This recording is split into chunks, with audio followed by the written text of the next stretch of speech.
Buenas a todos y bienvenidos a Obesity Management School. Hoy quería compartir con vosotros un trocito de la píldora que estamos dando en el curso de planificación del entrenamiento para personas con obesidad. En este caso, pues es la asignatura 9 donde hablamos del mantenimiento del peso a largo plazo. Comparto con vosotros esto porque creo que es uno de los factores fundamentales en los que no nos fijamos y en los que tenemos o tendríamos que fijarnos más, porque el objetivo que nosotros tenemos no es solo que la persona pierda peso, sino que lo mantenga el mayor tiempo posible.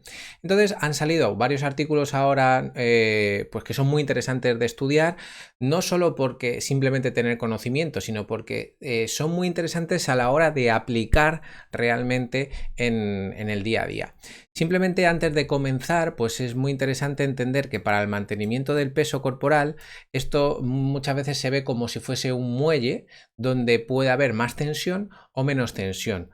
Cuanto más tensión hay, significa que tenemos hábitos que volvemos otra vez a tener y no son realmente buenos, como puede ser pues, factores de humor, de estrés, la aceptación social, simplemente porque comemos algo por simplemente el hecho del placer. No ponemos medidas de control del peso, todo eso va ejerciendo una presión y va ejerciendo una tensión sobre ese muelle. Cuando nosotros, ¿cómo podemos hacer para reducir esta tensión? Desarrollar automatismos, eso es muy importante, conocer las necesidades para manejar una vida saludable, es decir, hay una parte de educación y luego pues monitorizar nuestra actividad física, saber si lo estamos haciendo bien, si lo estamos haciendo mal, tener buenas influencias positivas en nuestro entorno, ¿vale? Tener una buena motivación y una buena capacidad mental. Y bueno, respecto a esto, pues en el 2000, hace un mes aproximadamente, salió un artículo muy interesante que hablaba de las estrategias psicológicas y del comportamiento que se utilizaban para manejar el peso. Esto hacía referencia a un programa que hay sobre todo en Estados Unidos, que es Weight Watcher, y pues hablaban y concluían que había pocas personas que conseguían con éxito mantener el peso perdido. Y es verdad, es decir, a los 2 o 3 años las personas entre un 70 y un 80% vuelven a recuperar el peso perdido en programas o en cualquier otro estilo que hayan hecho para manejar ese peso, ¿de acuerdo? Entonces, este es el gran problema. Yo lo digo mucho en las formaciones. El gran problema no es conseguir perder peso, esos antes y el después que conllevan además muchas otras cosas, sino el mantenimiento del peso a lo largo del tiempo. Entonces, bueno, pues lo que nos explican es qué herramientas se utilizan o se manejan para conseguir ese mantenimiento del peso, y eso es lo que quería compartir con vosotros hoy.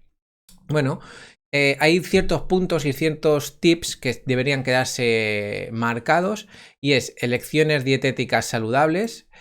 Por otro lado tendríamos autocontrol. Por otro lado tendríamos un afrontamiento psicológico, es decir, tener una mayor fuerza de voluntad para generar un hábito, y luego que este se mantenga en el tiempo, una mayor duración, es decir, que consigamos mantener nuestro peso, el peso que hemos perdido durante un tiempo en concreto. Es importante para conseguir el éxito a largo plazo, porque cuanto más expandimos el tiempo que nos mantenemos en ese peso corporal saludable, mayor facilidad vamos a tener de automatizar ciertos aspectos, y por otro lado el cuerpo va a asimilar y va a adaptarse más a esa nueva situación fisiológica, porque muchas veces lo que no se ve y lo que no te explican es que el cuerpo está luchando ante una situación de estrés que nosotros estamos generando con nuestras dietas y nuestros entrenamientos, y esto no cambia y pierdo el peso y ya se ha acabado, sino que es una lucha constante que tenemos que saber entender y tenemos que saber manejar. Por eso es importante que vosotros lo entendáis.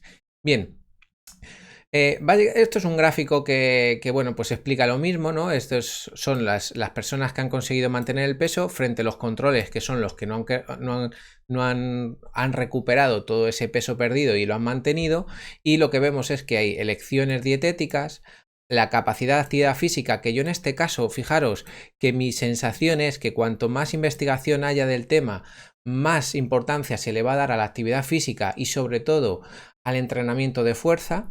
unos factores psicológicos que vamos a ver a continuación cuáles pueden ser, y sobre todo el automotorizarse, es decir, tener wearables que nos estén dando información que yo tengo que aceptar y que yo tengo que saber utilizar. Entonces eso es muy importante porque nos están diciendo, oye, es que tienes que enseñar a la persona cómo se utilizan esas herramientas para que ellos mismos, por ellos mismos, sean capaces de hacerlo, ¿de acuerdo? Que es lo que yo siempre digo, tenemos que pasar de que viene a nosotros una persona que es dependiente de lo que nosotros le estamos diciendo a una persona independiente. No nos tienen que necesitar. Es decir, tenemos que educarles, como en este sentido, en el ámbito de la salud, para que por ellos mismos puedan tomar elecciones y puedan saber perfectamente qué es lo que tienen que hacer. Ese es el objetivo final, como profesionales. Entonces, os voy a dar unos tips, 1, 2, 3, 4, 5 tips, ¿vale? Muy importantes. 1. Fortaleza del hábito saludable.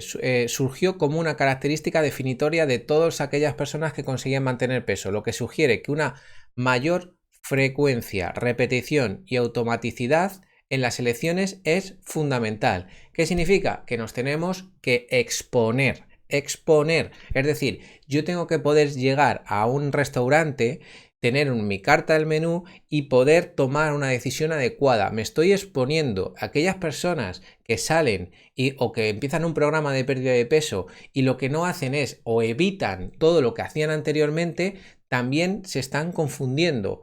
Puede ser que lo podamos reducir en un momento concreto para luego volver a exponernos con herramientas, con recursos, pero voy a tener que exponerme antes o después, me voy a tener que exponer, porque voy a tener que saber elegir, y cuanto mantenga ese tiempo y esas elecciones a lo largo del tiempo va a ser mucho más fácil y lo voy a automatizar, y esto es fundamental, automatismos. Luego, otro punto, con el tiempo los comportamientos de alimentación saludables pueden volverse progresivamente más fáciles. Es decir, al principio van a costar mucho. Puede aparecer la ansiedad, puede aparecer el hambre, puede aparecer la sensación de cansancio. En caso del ejercicio puede salir incluso de tener más ganas de comer, pero cuando voy controlando todos esos variables estresoras y tengo un autocontrol, cuando va pasando el tiempo cada vez va siendo más fácil controlarlo, y esto es lo que nos va a ayudar a conseguir mantenerlo en el tiempo.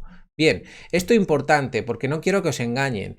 Cuanto más complejo es el comportamiento que yo tengo que cambiar, más tiempo lleva a desarrollar el hábito de automatismo. Por lo tanto, eso de los 21 días, cuando en 21 días cambia tu composición corporal, es mentira, porque en la composición corporal hay tantas variables que es imposible que en 21 días se dé. En 21 días puedo perder peso, pero no genero automatismos. Los automatismos se generan con años de trabajo, años. Esto podéis ver todos, hay un ejemplo muy importante que todos lo hemos hecho a lo largo de nuestra vida, que ha sido andar. Nosotros cuando andamos nos caemos, volvemos a levantarnos, volvemos a intentarlo y tardamos meses en conseguir andar, porque tenemos recaídas y volvemos a hacerlo. Pues esto es absolutamente lo mismo, pero en ámbitos de salud, ¿de acuerdo? Entonces, cuanto más complejo, más tiempo. Por lo tanto, cualquier cosa que os vendan que sea fácil y rápida, os están engañando. Posiblemente lo que es el objetivo, pierde peso de manera rápida, lo conseguirán, pero vas a volver. Y ese no es tu objetivo. Tu objetivo es mantenerte saludable y tener automatismos saludables, ¿de acuerdo? Luego, por otro lado, que no quiero que se me vaya a más de 10 minutitos el vídeo, es los que han mantenido el peso durante más tiempo informaron una mayor fuerza de generar un hábito y una mayor fuerza del hábito para la alimentación saludable. Es decir, alimentación fundamental, y luego cuanto más tiempo se mantuvo, un menor esfuerzo percibido. Es decir, un esfuerzo percibido en el entrenamiento lo conocemos muy bien por las escalas de Bohr, pero en la alimentación no. ¿Cuánto te cuesta mantener esa alimentación de 0 a 10? ¿Un 9? Es decir, ¿te cuesta muchísimo? Pues ¿qué herramientas hay para que podamos trabajarlas? Pues esto va a ser fundamental. Y por último, una última idea, importantísimo. Los participantes, en este caso, que habían mantenido su peso por al menos 2 años o más, consiguieron tener un mayor mantenimiento a lo largo de los años. O sea que parece que hasta 2 años es fundamental conseguir mantener el peso. Por lo tanto, a vosotros os pido que tengáis eso en cuenta y a los profesionales que consigan hacer protocolos y programas de ejercicio de mantenimiento del peso perdido, con talleres de alimentación, con grupos donde se trabaja el mindfulness, la atención plena, etcétera, etcétera. Y ya para acabar, aunque se me va a ir un poquito, simplemente esto es que para mí es fundamental, Estrategias de comportamiento que vamos a tener que trabajar. Resolución de problemas. Voy a ponerte en un problema. Es decir, fijaros, un entrenador podría decir, quiero que la semana que viene me plantees 4 ejercicios para que hagamos en nuestra programación del entrenamiento. La persona tiene que elegirlos porque cuando termine nuestro entrenamiento tiene que saber qué ejercicios tiene que hacer para mantenerse saludable. Entonces yo le tengo que poner ciertos problemas. Oye, mira, esta máquina ahora no funciona, ¿cuál crees que podríamos utilizar? Eso en el entrenamiento, pero en nutrición y en temas psicológicos también. Podríamos ir con hambre al supermercado, qué sensaciones estás teniendo, qué señales te está mandando cuando pasamos por este pasillo, cómo podríamos resolverlo, reflexión, acción, reflexión, trabajo, aceptación y acción, ¿de acuerdo? Luego, control de estímulos, muy importante, vamos a tener que controlar los estímulos, cómo me encuentro, por qué tengo esa ansiedad, tengo que reflexionar sobre todo ello con la ayuda de los psicólogos, ¿de acuerdo? Luego, establecimientos de objetivos y ya termino. Recordar, porque tenemos algún vídeo de esto, objetivos SMART, que sean medibles, específicos, medibles, asumibles, realistas y acotados en el tiempo. Es decir, tienen que ser objetivos SMART, pequeñitos, que sean asumibles, que consigamos hacerlos poco a poco para que la autopercepción que yo estoy teniendo sea positiva. Y luego hay otras variables que serán más interesantes que os iré contando. Si os gusta este vídeo, lo vais compartiendo y veo que hay una pues necesidad e incluso una predisposición para escucharlo. Así que muchísimas gracias como siempre y espero veros en las formaciones o en los vídeos de las redes sociales que estamos teniendo muy buen feedback. Así que muchísimas gracias a todos y espero veros por allí. Chao.